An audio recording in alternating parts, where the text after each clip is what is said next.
1 Kings chapter 2. When the time drew near for David to die, he gave a charge to Solomon his son. "I am about to go the way of all the earth," he said. "So be strong, act like a man, and observe what the Lord your God requires. Walk in obedience to him, and keep his decrees and commands, his laws and regulations, as written in the law of Moses. Do this so that you may prosper in all you do and wherever you go, and that the Lord may keep his promise to me. If your descendants watch how they live, and if they walk faithfully before me with all their heart and soul, you will never fail to have a successor on the throne of Israel. Now you yourself know what Joab, son of Zeruiah, did to me, what he did to the 2 commanders of Israel's armies, Abner, son of Ner, and Amasa, son of Jether. He killed them, shedding their blood in peacetime, as if in battle. And with that blood he stained the belt around his waist and the sandals on his feet. Deal with him according to your wisdom, but do not let his grey head go down to the grave in peace. But show kindness to the sons of Barzillai of Gilead, and let them be among those who eat at your table. They stood by me when I fled from your brother Absalom. And remember, you have with you Shimei, son of Gera the Benjaminite from Bahurim, who called down bitter curses on me the day I went to Mahanaim. When he came down to meet me at the Jordan, I swore to him by the Lord, I will not put you to death by the sword. But now do not consider him innocent. You are a man of wisdom. You will know what to do to him. Bring his grey head down to the grave in blood." Then David rested with his ancestors and was buried in the city of David. He had reigned for 40 years over Israel, 7 years in Hebron and 33 in Jerusalem. So Solomon sat on the throne of his father David, and his rule was firmly established. Now Adonijah, the son of Haggith, went to Bathsheba, Solomon's mother. Bathsheba asked him, "Do you come peacefully?" He answered, "Yes, peacefully." Then he added, "I have something to say to you." "You may say it," she replied. "As you know," he said, "the kingdom was mine. All Israel looked to me as their king, but things changed, and the kingdom has gone to my brother, for it has come to him from the Lord. Now I have one request to make of you. Do not refuse me." "You may make it," she said. So he continued, "Please ask King Solomon, he will not refuse you, to give me Abishag the Shunammite as my wife." "Very well," Bathsheba replied, "I will speak to the king for you." When Bathsheba went to King Solomon to speak to him for Adonijah, the king stood up to meet her, bowed down to her, and sat down on his throne. He had a throne brought for the king's mother, and she sat down at his right hand. "I have one small request to make of you," she said. "Do not refuse me." The king replied, "Make it, my mother. I will not refuse you." So she said, "Let Abishag the Shunammite be given in marriage to your brother Adonijah." King Solomon answered his mother, "Why do you request Abishag the Shunammite for Adonijah? You might as well request the kingdom for him. After all, he is my older brother. Yes, for him and for Abiathar the priest, and Joab son of Zeruiah."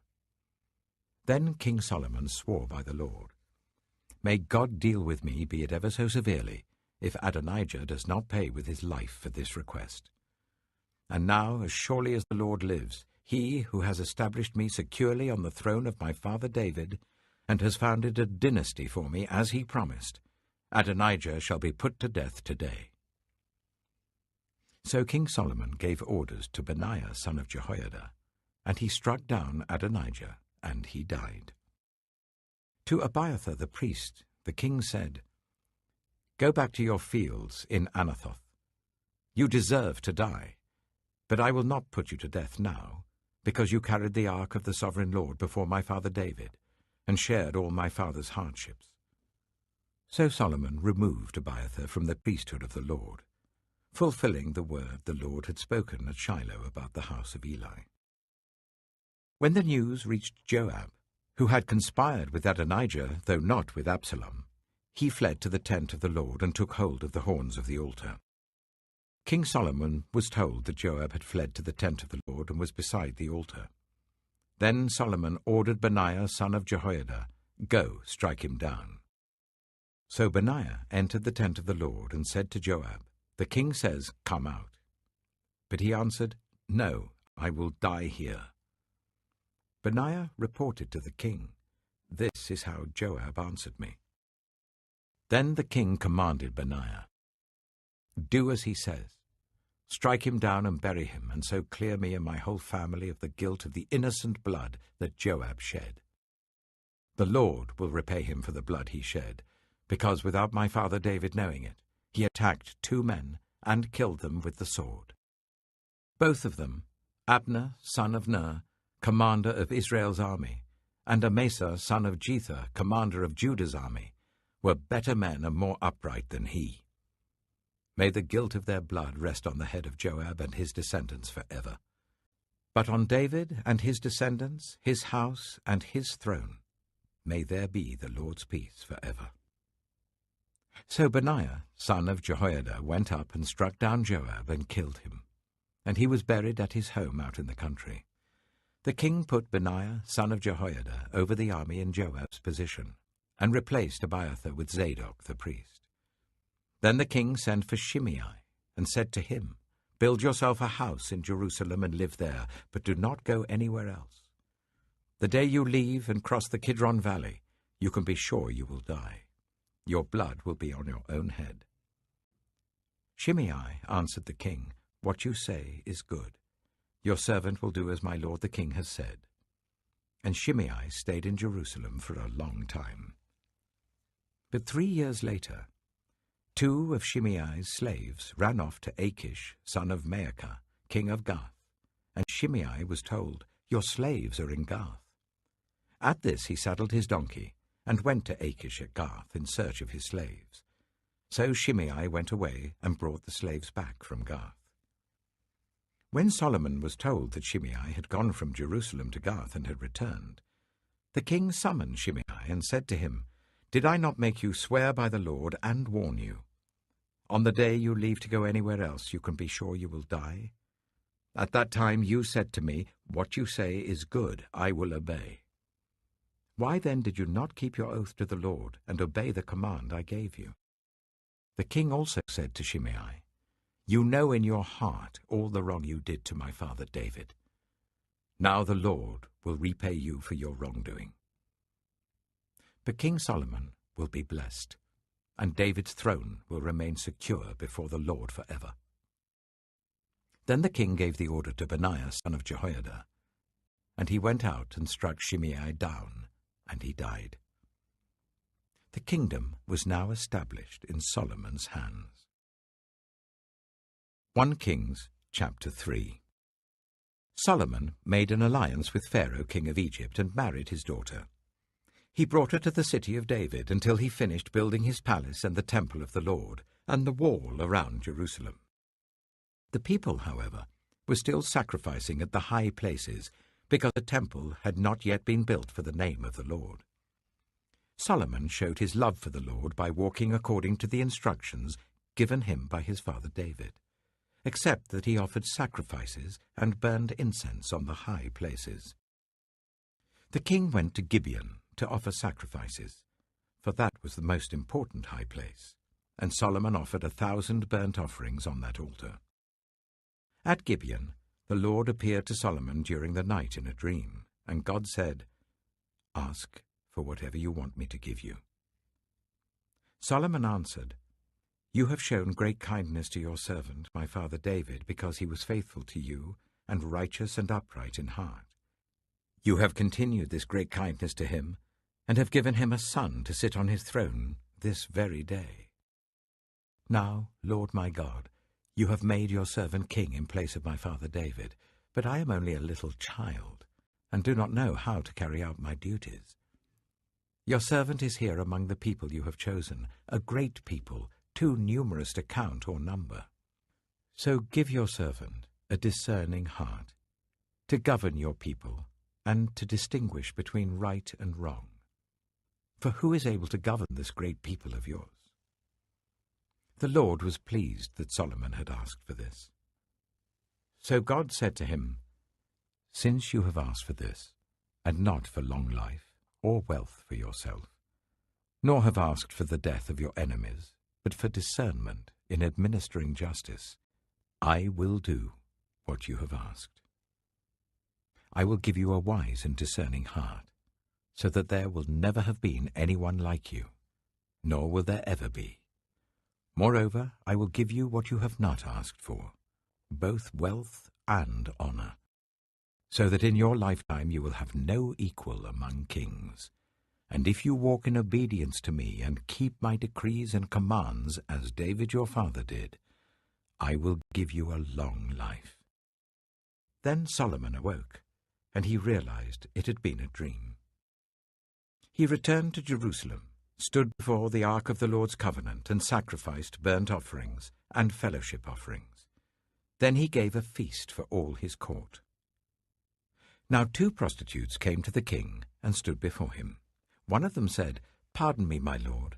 This woman and I live in the same house. I had a baby while she was there with me. The 3rd day after my child was born, this woman also had a baby. We were alone. There was no one in the house but the 2 of us. During the night, this woman's son died because she lay on him. So she got up in the middle of the night and took my son from my side while I, your servant, was asleep. She put him by her breast and put her dead son by my breast. The next morning I got up to nurse my son, and he was dead. But when I looked at him closely in the morning light, I saw that it wasn't the son I had borne." The other woman said, "No, the living one is my son, the dead one is yours." But the first one insisted, "No, the dead one is yours, the living one is mine." And so they argued before the king. The king said, "This one says, 'My son is alive and your son is dead,' while that one says, 'No, your son is dead and mine is alive.'" Then the king said, "Bring me a sword." So they brought a sword for the king. He then gave an order, "Cut the living child in 2, and give half to one and half to the other." The woman, whose son was alive, was deeply moved out of love for her son, and said to the king, "Please, my lord, give her the living baby. Don't kill him." But the other said, "Neither I nor you shall have him. Cut him in 2. Then the king gave his ruling. "Give the living baby to the first woman. Do not kill him. She is his mother." When all Israel heard the verdict the king had given, they held the king in awe, because they saw that he had wisdom from God to administer justice. 1 Kings chapter 4. So King Solomon ruled over all Israel, and these were his chief officials: Azariah, son of Zadok the priest; Elihoreph and Ahijah, sons of Shisha, secretaries; Jehoshaphat, son of Elihud, recorder; Benaiah, son of Jehoiada, commander-in-chief; Zadok and Abiathar, priests; Azariah, son of Nathan, in charge of the district governors; Zabud, son of Nathan, a priest and adviser to the king; Ahisha, palace administrator; Adoniram, son of Abda, in charge of forced labor. Solomon had 12 district governors over all Israel, who supplied provisions for the king and the royal household. Each one had to provide supplies for 1 month in the year. These are their names: Ben-Hur, in the hill country of Ephraim; Ben-Deka, in Makaz, Shealbim, Bethshemesh, and Elon Bethhanan; Ben-Hesed, in Aruboth; Soko and all the land of Hepher was his; Ben-Abinadab, in Naphoth Dor; he was married to Taphar, daughter of Solomon; Baana, son of Ahilud, in Taanach and Megiddo; and in all of Bethshan, next to Zarathan below Jezreel, from Bethshan to Abel-Maholah, across to Jokmeam. Ben-Jeba, in Ramoth-Gilead, the settlements of Jair, son of Manasseh in Gilead, were his, as well as the region of Argob in Bashan, and its 60 large walled cities with bronze gate bars. Ahinadab, son of Iddo, in Mahanaim. Ahimaaz, in Naphtali. He had married Basemath, daughter of Solomon. Baana, son of Hushai, in Asher and in Aloth. Jehoshaphat, son of Peruah, in Issachar. Shimei, son of Elah, in Benjamin. Jeba, son of Uri, in Gilead. The country of Sihon, king of the Amorites, and the country of Og, king of Bashan. He was the only governor over the district. The people of Judah and Israel were as numerous as the sand on the seashore. They ate, they drank, and they were happy. And Solomon ruled over the kingdoms from the river Euphrates to the land of the Philistines, as far as the border of Egypt. These countries brought tribute and were Solomon's subjects all his life. Solomon's daily provisions were 30 cors of the finest flour and 60 cors of meal, 10 head of stall-fed cattle, 20 of pasture-fed cattle, and 100 sheep and goats, as well as deer, gazelles, roebucks, and choice fowl. For he ruled over all the kingdoms west of the river Euphrates, from Tifsha to Gaza, and had peace on all sides. During Solomon's lifetime, Judah and Israel, from Dan to Beersheba, lived in safety, everyone under their own vine and under their own fig tree. Solomon had 4,000 stalls for chariot horses and 12,000 horses. The district governors, each in his month, supplied provisions for King Solomon and all who came to the king's table. They saw to it that nothing was lacking. They also brought to the proper place their quotas of barley and straw for the chariot horses and the other horses. God gave Solomon wisdom and very great insight, and a breadth of understanding as measureless as the sand on the seashore. Solomon's wisdom was greater than the wisdom of all the people of the East, and greater than all the wisdom of Egypt. He was wiser than anyone else, including Ethan the Ezrahite, wiser than Heman, Calcol, and Dada, the sons of Mahol. And his fame spread to all the surrounding nations. He spoke 3,000 proverbs, and his songs numbered 1,005. He spoke about plant life, from the cedar of Lebanon to the hyssop that grows out of walls. He also spoke about animals and birds, reptiles and fish. From all nations people came to listen to Solomon's wisdom, sent by all the kings of the world who had heard of his wisdom. Psalm 116. I love the Lord, for he heard my voice. He heard my cry for mercy. Because he turned his ear to me, I will call on him as long as I live. The cords of death entangled me. The anguish of the grave came over me. I was overcome by distress and sorrow. Then I called on the name of the Lord. Lord, save me. The Lord is gracious and righteous. Our God is full of compassion. The Lord protects the unwary. When I was brought low, he saved me.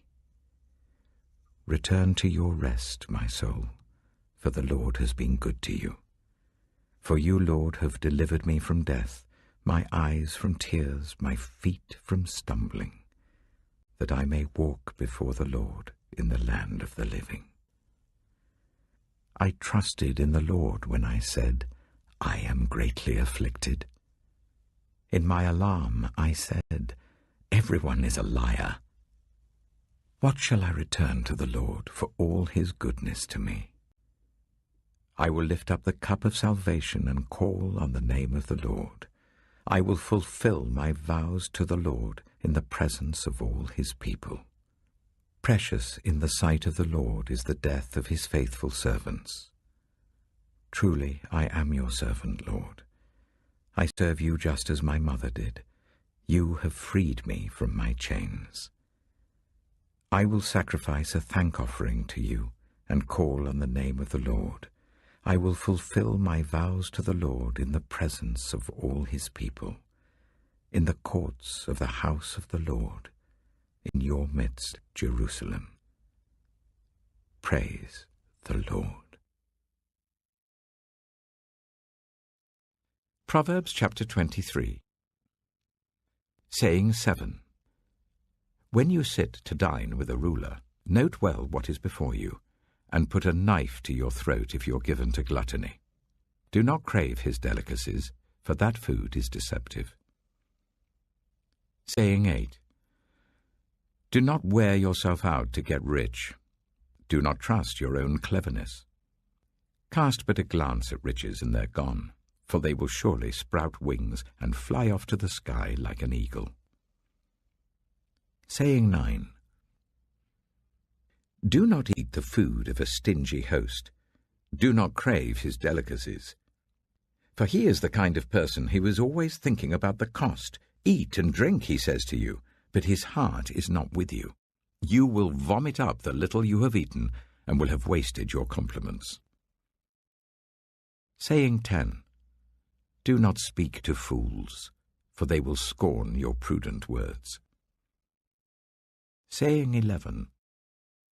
Do not move an ancient boundary stone, or encroach on the fields of the fatherless, for their defender is strong.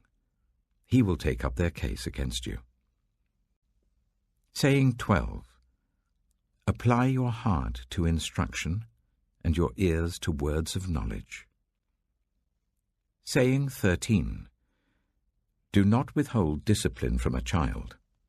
If you punish them with the rod, they will not die.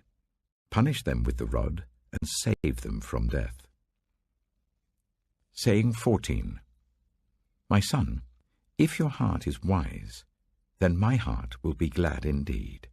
My inmost being will rejoice when your lips speak what is right. Saying 15. Do not let your heart envy sinners, but always be zealous for the fear of the Lord. There is surely a future hope for you, and your hope will not be cut off. Saying 16. Listen, my son, and be wise, and set your heart on the right path.